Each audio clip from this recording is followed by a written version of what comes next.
Guys, pumunta tayo sa ano, sa tindahan. Ngunit kailangan pang orderin. So, sinusubukan kong linisin ito. Itatry natin na i-push in ito. And then beforehand, tirahin muna natin ng sandpaper. This is 600 sandpaper. Itatry natin if it is we have a good result. No? But we need to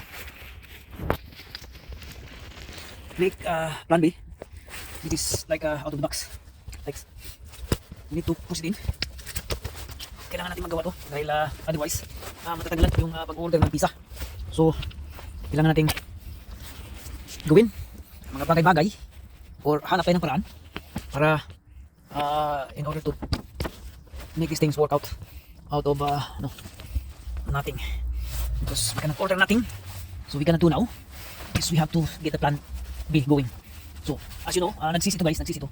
So ang ano natin ito is how to fix a C caliper in just $2. Okay, so we are here like this thing here.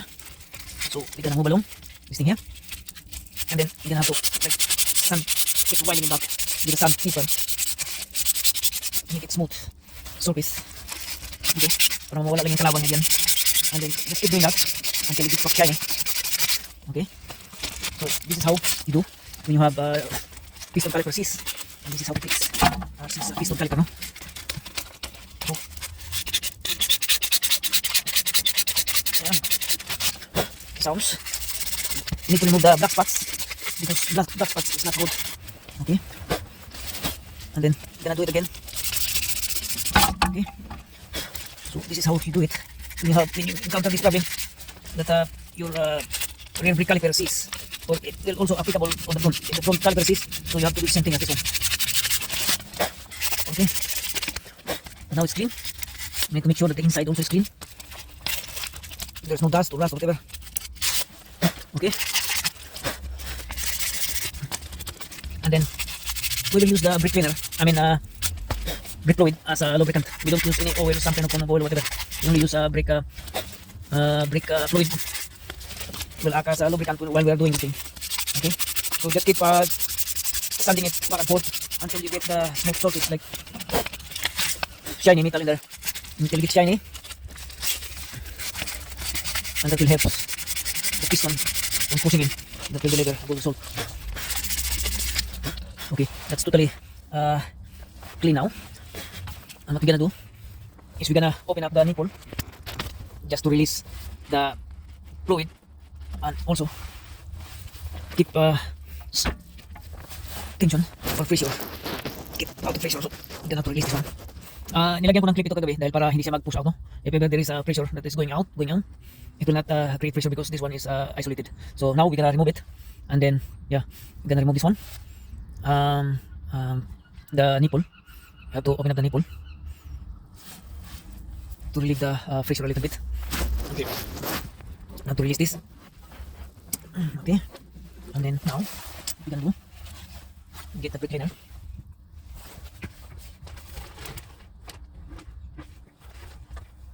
Excuse me, no brake cleaner. We're gonna use the what it is, the brake fluid that will act as a lubricant, no? So we'll try now. Okay, like that. So looks fine. Okay, so first thing first, we don't, yeah, okay. So now we're gonna release. We have to open this nipple here to release the pressure.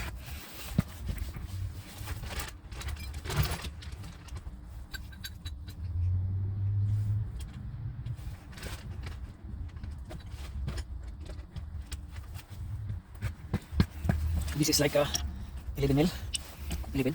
So we're gonna release. We have to open this one. Anyway, we have to bleed this one as well because the brake fluid that is in here is like no good, no? It's overheated already. So we're gonna have to drain the fluid as well. By doing that, we need to release nipple here. See, it's there, it's already. Even the nipple is very hard to get out. Okay.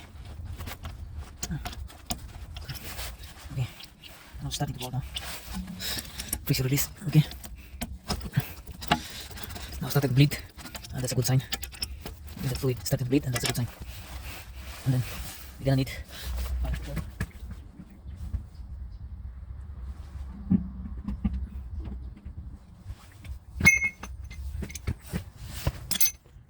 so this is what we do here. First of all, we're gonna rewind this one. We will see if this is moving. If not moving, then we will do another plan. It should move. Very hard.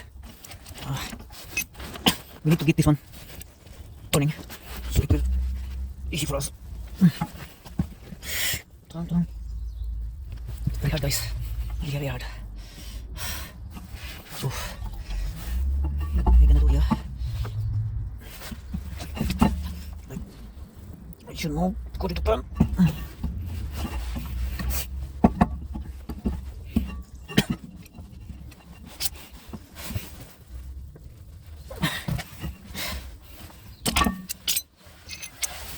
I'm gonna try to push it down.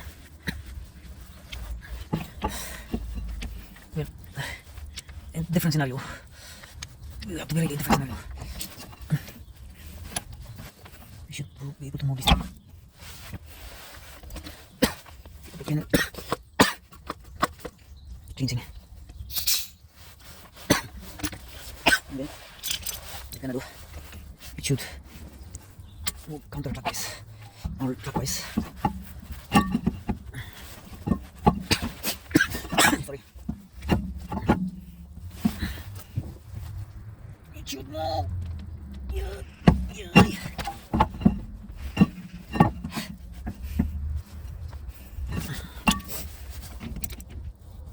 Ang purpose natin ito, pagka maikot lang sana natin ito, hindi na natin bagay na pagka umikot ito.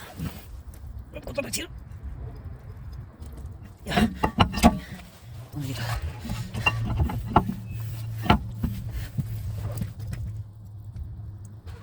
Oh God. Release this. Really release this. It can be, we have to remove everything, but that's a very big job. We need these things gone. Like so.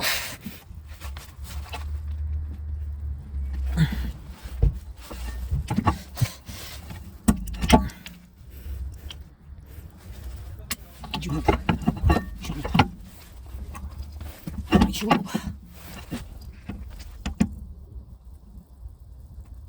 Yeah, it's moving, guys. It's moving. Yeah, it's moving. It's moving.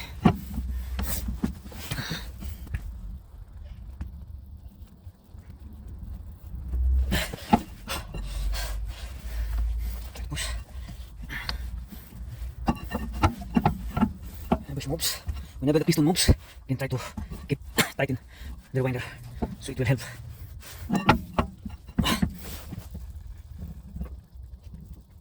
Try to fix this. You'll see, but I need to fix you because no parts. Okay, that was it. Okay.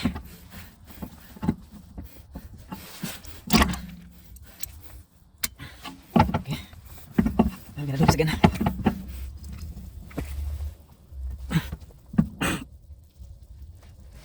Okay, guys, moving. So to relieve the pressure, you need to open more the bleeder, like that. Open the bleeder more. So there will be less pressure upon pushing it down. Okay, that's good now. It's coming back in. Easy. So this is how to fix your piston caliper that is it's only like this is only €2 thing. Some clipper and then some extra force to do it. Okay, now it's good. See? It's good now. So that's how you do repair the piston caliper that is guys. Okay. And don't use oil or WD-40 or whatever oil that you're using because it will contaminate on the brake fluid. Just use instead, just only use brake fluid also. That will serve as the lubricant in on this part here. So that's the way you do it. Now it's moving. Yeah, moving now. So that's a good thing. Okay. Okay. So use the brake fluid to clean. And that's it. Yeah. While it's revolving or turning, try to tighten it down, push, let the rewinder. Okay, that's it. And just keep winding it back, like turning. Okay, until it gets into the final position. Okay, see, as you turn, the brake fluid escape. So that's to relieve the pressure from this at this point. So that's it. So again, keep turning. Okay.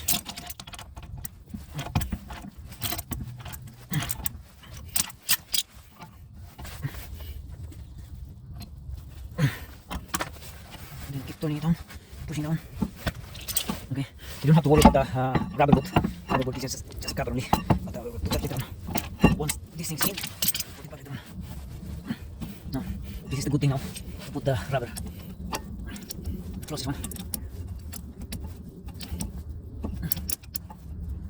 We need to bleed that anyway, so we close at this moment. We close that temporary, and then we started to put the rubber dust cover. This thing here. Make sure it's clean as well. So it's clean, and then yeah, take the rubber on. Back on. It should be nice. Like that. Okay, that's it. And then we push it more.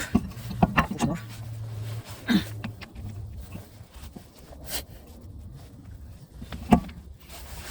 It's rubber in here.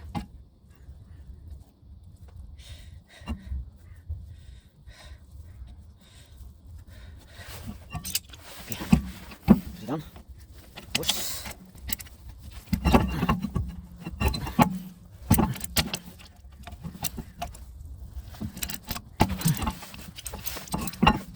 So, ito yung mga bagay-bagay guys na pagka ang plan B hindi gumagana, like order the parts and take long time to arrive, then you can have to do the plan B.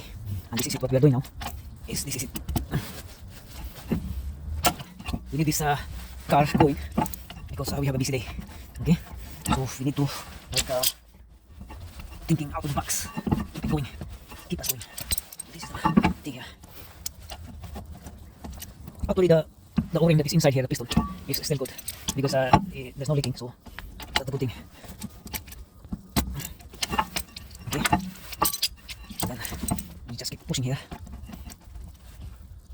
By the way, the other brake caliper over there, I put it already with the brake pads as well, all set, just to prevent from pushing out, no?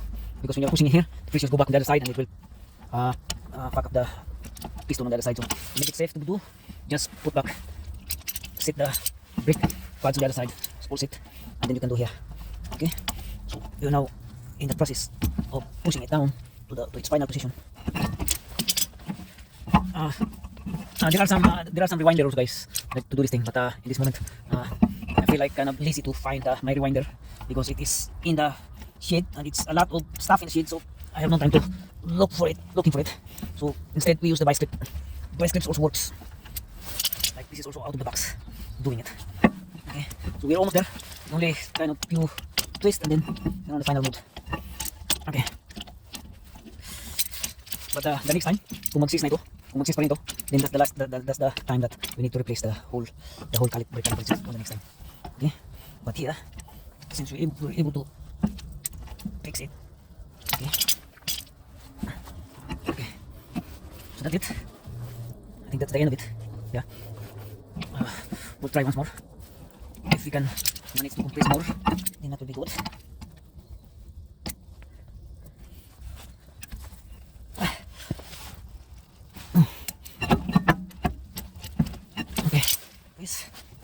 Okay, I think that's the end of it. So now, what we're gonna do now, let's hold it. So, what we're gonna do now is to clean this up, the slider. Okay, slider, like so. Okay. Put grease on the slider. Grease on the slider, like that. Okay, and do also the same with the other slider here. Okay, grease. So yeah, I'll get it back. That's it. And then, yeah.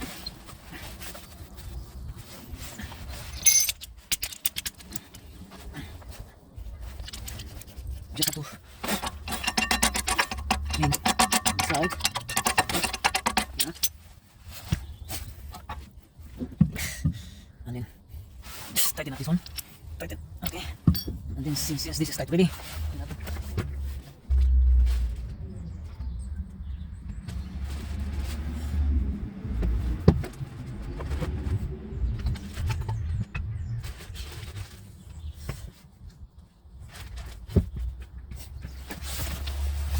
now we can put back the brake pads over here. Brake pads, stand like that. Didn't say which side, but it's kabila na ito. So, like that. Okay, and then put back the caliper back in. That's it. Make sure na yung kanyang retainer gas spring out. Okay, look at it. And then we have the new bolts here. You have to put the new bolts. Which is a good thing.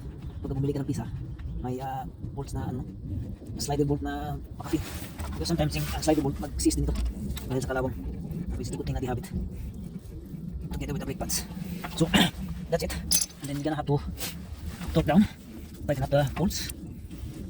You're gonna have to control the slider bolt here, slider union nut. Yeah, tighten down.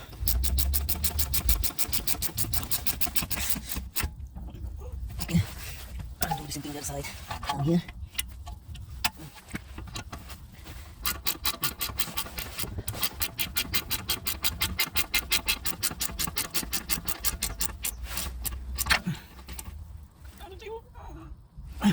Okay.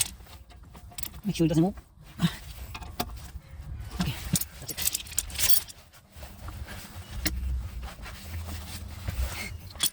Now, it is back in. Then we're gonna have to bleed. Okay? I have to do the bleeding thing. To bleed the fluid. Bleed out. Okay? Before to bleed out, we're gonna have to clean first. Okay? This is spray. Drain the rest of the fluid. Get out. Get rid of the brake fluid in there. Okay. Once it is clean, we can start now the bleeding process. The bleeding process, guys, we are using the high pressure bleeding bottle. Okay, so no worries about these things. Let's report actually about bleeding and that's it. And now we're gonna put lines over there so we can see. Put the transparent line. So we have this ready. This is the like a normal bottle that we normally use to drink at the shop. This is the bottle. So this is DIY process. This is our bleeding bottle here. So you put this thing in like so. And once it is inside, okay, so like that on the very inside, and we can now put this thing on the nipple on the other side. Put this thing on the other side here. It may not be did in very quickly because this is a kind of solid line or solid hose that we're putting in here, and kind of very difficult to get in. So we cut off the video at the moment. See the battery. So this is the moment of truth, guys. We need to bleed out. So see. Okay, this is now the bleeding process. Okay, I need to open up. The reservoir brake fluid, the master brake, is already pressurized. So I need to open up this bleeder here to release the bubbles in here. Okay. Yeah. Has to be fluid going down. Fluid has to be going out all the time. See? See this here? So it's building up.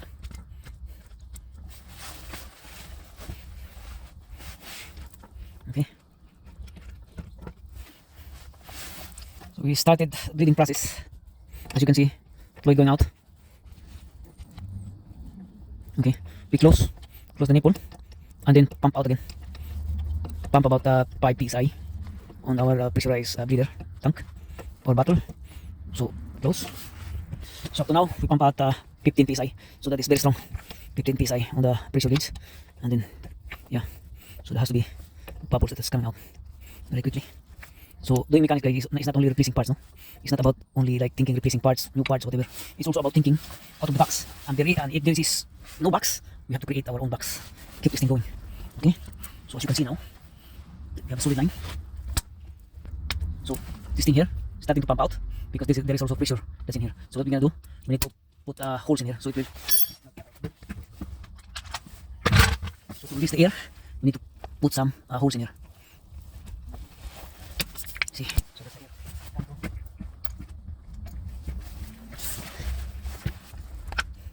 Okay. Now again, like so we need to do like out of the box. If there is no box, then we have to create our own box. That's the thing, guys. Okay, and then that's it. We will be testing this thing after the bleeding process. As you can see here, there's no more bubbles or whatever. Try to close this thing, and then try to pump the pedal, brake pedal. If it is solid rock, we need the solid rock pedal, brake pedal. And if it is solid rock, that means zero bubbles or brake lines. So pump here on the brake pedal.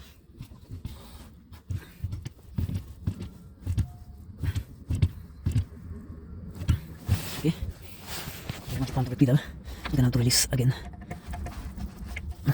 Open here.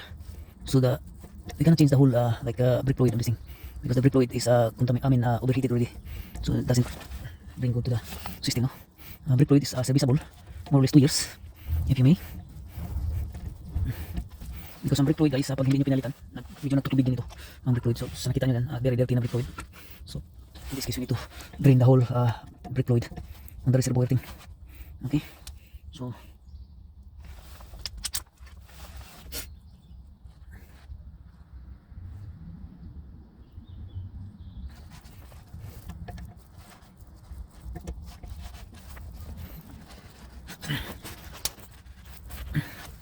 we need good contact.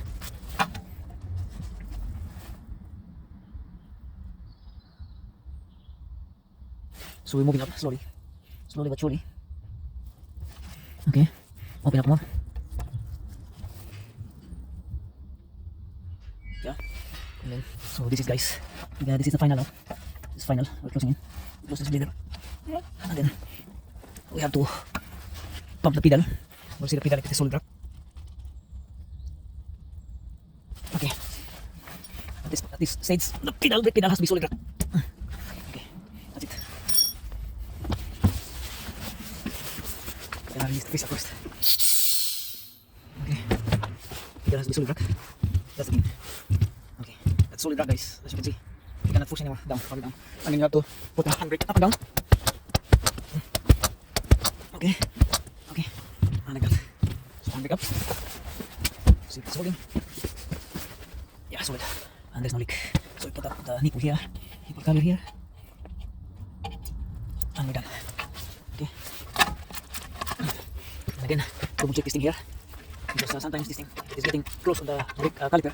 I mean, brake disc, it will causing sounds like this grinding noise. So make sure pop out this thing, not in contact with the brake disc. Okay. Make sure to pop out this one. It has to have the clearance. So it don't make noise. Okay, just like that. That's it for now. Thank you. That's how you fix the 6 caliper is fixed. Okay. So again, doing mechanic things is not all about replacing parts over there. Sometimes we need to think out of the box to keep the thing going. If we don't have the box, then we have to create the box, our own box. Thank you. That's it.